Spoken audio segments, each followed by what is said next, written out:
Yes les amis, de retour pour un 374e épisode du Coup Tordu. Toujours un vrai plaisir de vous retrouver. Le Coup Tordu, ça parle de vélo, ça parle de cyclisme. Dans le Coup Tordu, il y a des interviews, il y a des previews. Ici on fait du pointu. Le Coup Tordu, c'est le podcast des passionnés. Pour les passionnés, un 374e épisode. Je vous retrouve en solo. La team est en space actuellement avec l'ami Brice, Enzo et tranquillou avec sa petite famille. Donc je vous retrouve en solo pour l'analyse, pour la preview et pour les pronostics de la 16e étape de la Vuelta 2025. Actualité vélo pour débuter le podcast. On reviendra avec Thibaut dès qu'on l'aura dans le podcast sur l'affaire Oyer-Lascano. Une sombre histoire. Là, il se passe des trucs un petit peu bizarres avec l'ami Lascano.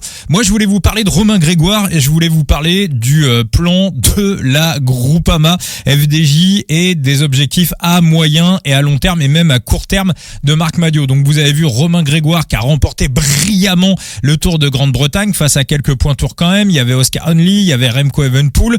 Il l'a maîtrisé à la fois physiquement et tactiquement. Il a couru comme un vieux briscard. Il a couru juste. Il a tout optimisé. Donc alors c'est pas une course World Tour, mais c'était un véritable plateau World Tour. Alors moi je me pose une question du côté de la Groupama. On sait que du côté de la Groupama FDJ, on a axé entièrement l'équipe autour de Thibaut Pinot. Pendant des années, l'objectif c'était pourquoi pas d'aller chercher un Tour de France. Ils ont essayé sur le Giro, en tout cas ils nous ont raconté. Et ils nous ont raconté une belle histoire avec Thibaut Pinot.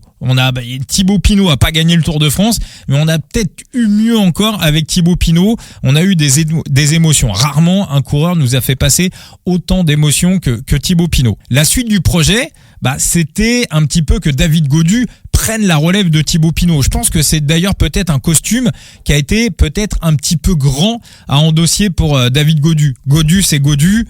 Il est pas et il sera jamais Thibaut Pinot. C'est un autre coureur. Alors je dis pas que c'est moins bien. Enfin en tout cas pour l'instant dans le cœur des fans des Français, oui pour l'instant c'est largement en dessous. Gaudu il est assez clivant. Pinot tout le monde l'aime. Même quand il était un petit peu dans l'échec on l'aimait. Donc Gaudu on peut pas dire l'inverse. C'est un mec qui est relativement segmentant. Le plan suivant, c'était d'axer sur les jeunes. On avait compris qu'il y avait un véritable projet autour de Lenny Martinez.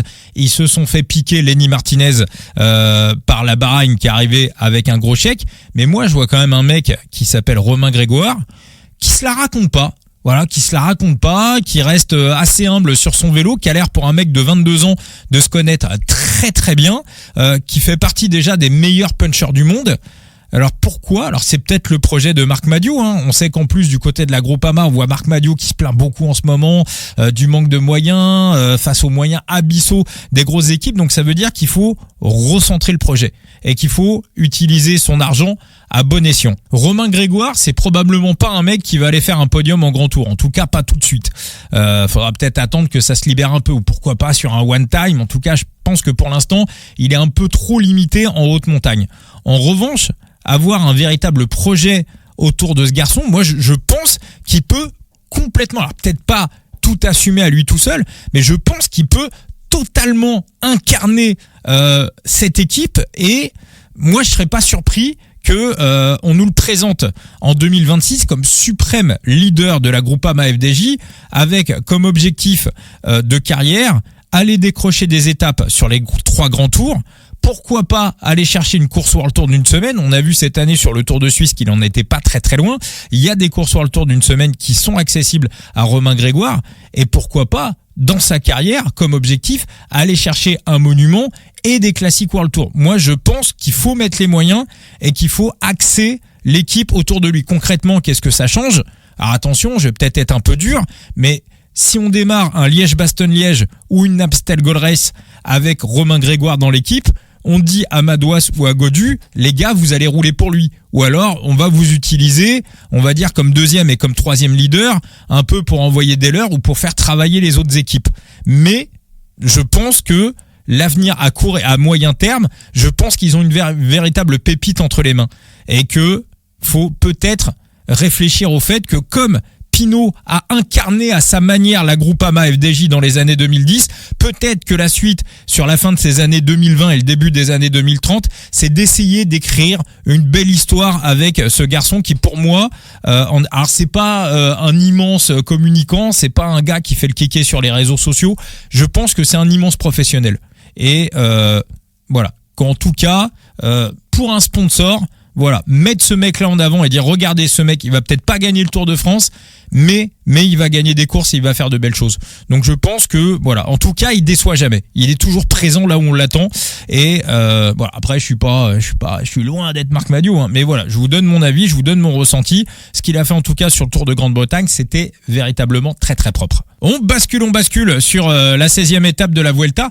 Alors pour chercher un petit peu à définir le scénario de cette 16e étape de la Vuelta, j'ai cherché un petit peu à scénariser la suite de la bataille entre Jonas Vingegaard et Joao Almeida, parce que clairement on est parti sur un duel entre les deux, et je ne retire pas un mot de ce que je vous ai dit dans la grande preview du podcast qu'on avait faite avec Thibaut et Enzo juste avant la Vuelta. Là je me paluchais un peu, mais je pense que ma cycling crédibilité a augmenté légèrement. Donc pour cette 16e étape, alors si on scénarise un petit peu, moi ma sensation c'est que j'ai l'impression que les gros murs, alors les deux coureurs sont vraiment très très proches, hein. Je pense qu'on peut avoir un petit peu un duel qui va ressembler à Nibali contre Chris Horner en 2013.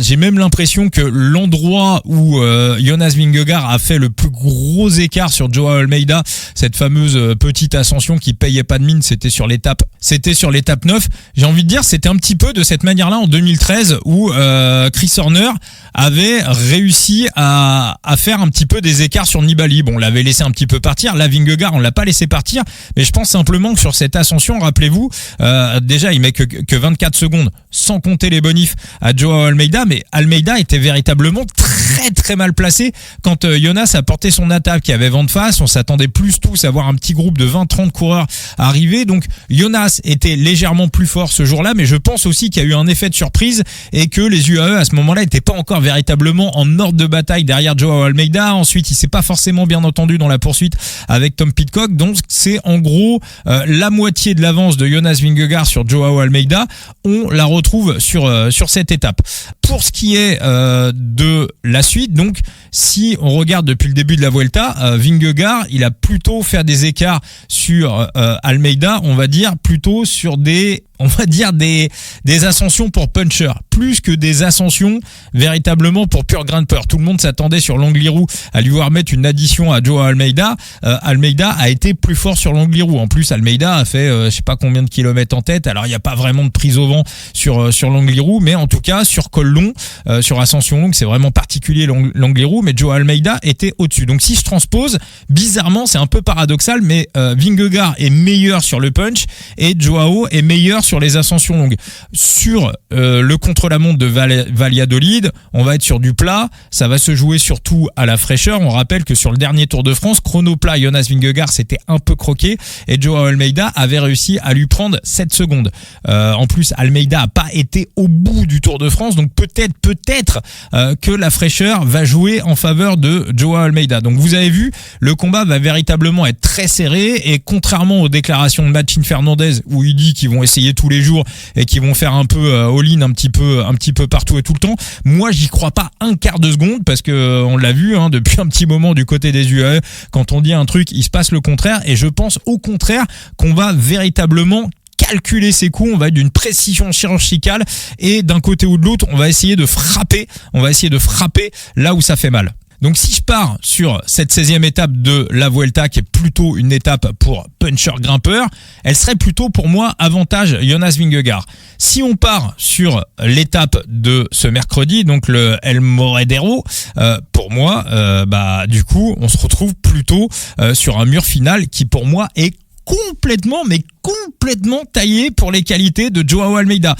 Morederro, pour moi, c'est le A-game de Joao Almeida. Donc du côté des UAE, pour moi, cette étape 17, elle est clairement cochée. Si en plus il arrive à reprendre un peu de temps sur cette étape à Jonas Vingegaard, ça va lui foutre une pression monumentale pour le chrono de Valladolid. L'étape 19, bon là, ça sera plutôt, je pense que ça sera pour les échappés, très honnêtement.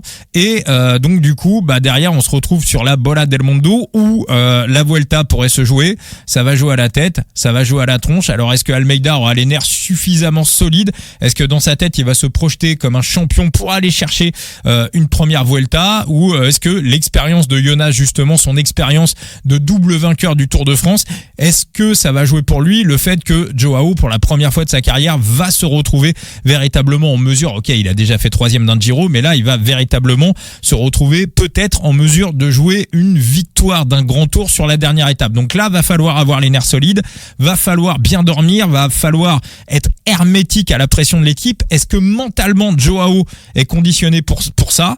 Ça sera à lui de répondre sur le vélo, ça sera aussi au staff de trouver les mots pour ça. Mais en tout cas, en plus, à savoir que sur la Bola del Mundo, si on va au bout de l'étape, parce qu'il y a les écologistes qui voulaient que ça arrive un petit peu plus tôt, un petit peu plus bas, ça pourrait fausser cette Vuelta. Mais il va y avoir aussi la donnée altitude à prendre en compte, à savoir qu'on aura la Cima Coppi, pour ainsi dire, de cette Vuelta. On va arriver à 2200 mètres d'altitude.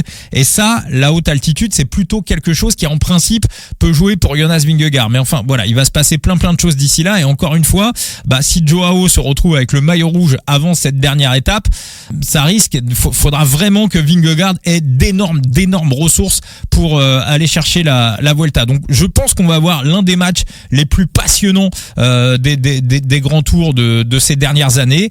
Et pour cette étape qui nous intéresse, donc cette 16e étape de la Vuelta, alors on va aller faire un petit tour du côté de la météo. Est-ce que ça va être un GC Day? Est-ce que ça va être un pic pour les échappés?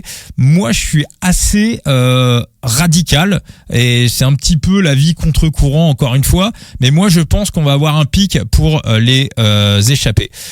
Pourquoi? Parce que on va avoir un énorme vent d'eau, 3/4 d'eau sur la première partie de la course. Très clairement, donc on peut avoir un groupe qui se forme, on va dire assez rapidement. De toute façon, ça va casser. Tout est fait pour que ça casse, et surtout dans la plupart des ascensions décisives de cette étape, on va se retrouver sur un vent de face, notamment dans l'Alto de Prado, qui sera l'avant-dernière ascension, qui est pour moi véritablement l'ascension où on peut faire des écarts. On sera sur un vent de face dans cette ascension. Alors dans l'ascension finale, on sera sur un vent de dos, mais on sera pas sur l'ascension la plus compliquée du parcours. L'ascension finale, l'Alto d'Agroba est pas, non, c'est pas celui-là, si c'est celui-là, l'ascension finale. Non, l'Alto d'Agroba, il est situé au milieu, donc celui-ci, il est vent d'eau, mais il est pas très compliqué. Et voilà, Castro d'Herville, ça c'est l'ascension finale qui va se disputer vent d'eau, qui est surtout très compliqué dans son pied, mais qui est finalement assez roulante sur les 5 derniers kilomètres. Alors quelle va être la stratégie des UAE? Évidemment, on va remettre des mecs devant. Au cas où, le fameux au cas où de Jackie Durand. On va remettre du Juan Ayuso ou du Jevine à l'avant, voire du Marc Soler, mais cette fois-ci, je pense véritablement qu'on demandera aux mecs de se relever à l'avant pour servir de point d'appui à Juan Ayuso dans le final si besoin. Dans les déclarations de Machine, là où je le crois, c'est qu'il a dit qu'il échangerait complètement les 7 victoires d'étape contre une victoire au classement général. Donc là, je pense véritablement, sauf si Ayuso décide de faire sa tête de con et de lâcher l'oreillette, là je pense véritablement qu'on fera relever les gars. Admettons par exemple que sur la dernière ascension, Jonas Vingegaard réussisse à mettre un petit écart à Joao Almeida.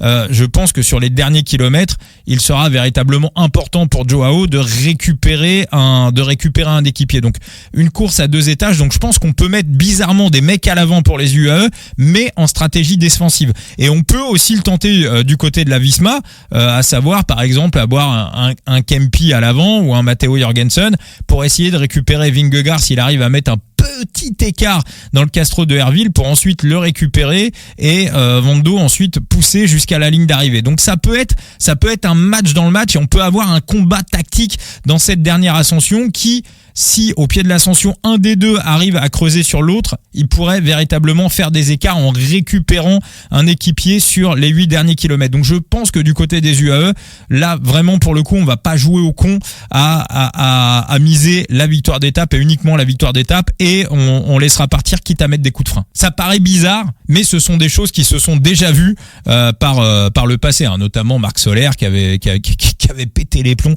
une fois à la Movistar parce qu'on lui avait demandé de se relever alors qu'il était en mesure de jouer une victoire d'étape.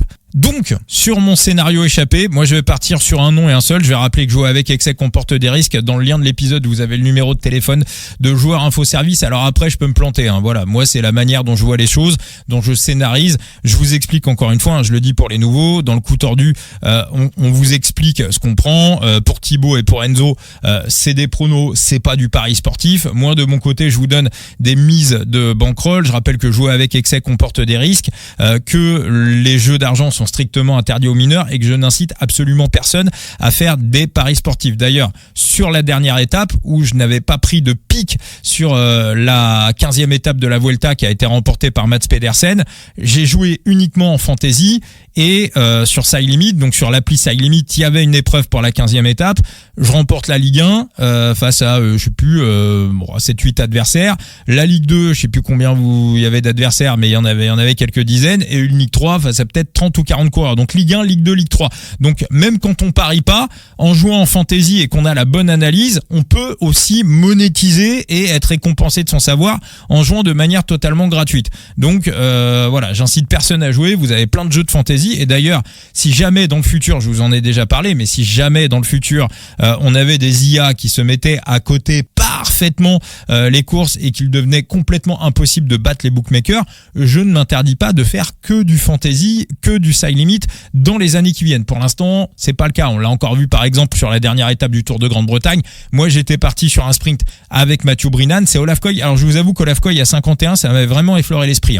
C'était sur ma playlist. Bon, en tout cas, j'avais le bon scénario. Pourquoi ? Parce que les bookmakers n'avaient pas forcément anticipé véritablement le vent de face. C'est pour ça que Olaf Koy était à 51 avec une cote si haute. Donc pour l'instant, les books véritablement ne prennent pas en compte encore suffisamment la météo, même des fois pas du tout. Et la majorité des parieurs ne prennent pas encore en compte cet aspect-là. Donc vous, à l'écoute du coup tordu, vous êtes là un petit peu. On essaye de vous donner le plus d'éléments possible. Donc moi, je vous dis pas faites ci ou faites ça. Je vous explique ce que moi je prends et après en fonction des arguments et des éléments que je vous donne, après on peut en discuter, on peut en débattre sur les réseaux sociaux. Encore une fois, personne n'a la science infuse et comme disait Gilou, toutes les idées sont bonnes à prendre. Donc moi je vous dis ce que je prends et encore une fois j'y vais au niveau de la mise de bankroll, j'y vais avec la plus extrême prudence. Donc je pars sur un mec et sur un seul, c'est Santiago Buitrago qui pour moi coche toutes les cases pour cette étape. Il est en forme, les ascensions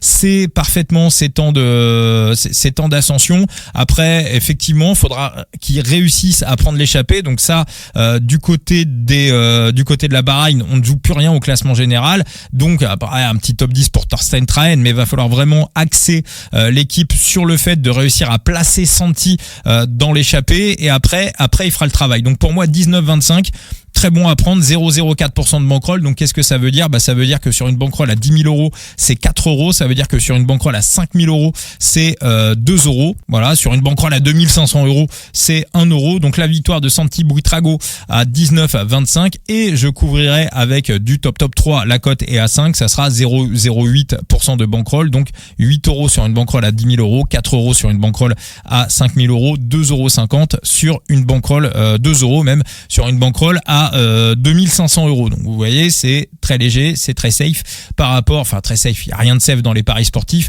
mais je le redis, c'est une gestion de mise ultra méga prudente que j'assume parce que c'est ce qui permet de pas se prendre la tête. Les bad runs ça arrive, on en a connu cette saison, même si pour l'instant la Vuelta se passe plutôt bien. Vous retrouvez les previews de Thibaut ça sera mon seul bet pour cette étape.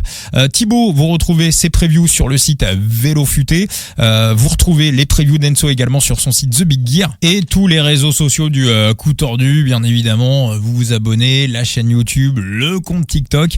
Vous avez aussi Facebook, vous avez le X, le Twitter où je fais des petits récaps des bêtes tous les matins et le Instagram, bien évidemment. Si vous avez des questions, des réactions, des réflexions, n'hésitez pas. Il y a absolument aucun souci. On est ouvert à tout.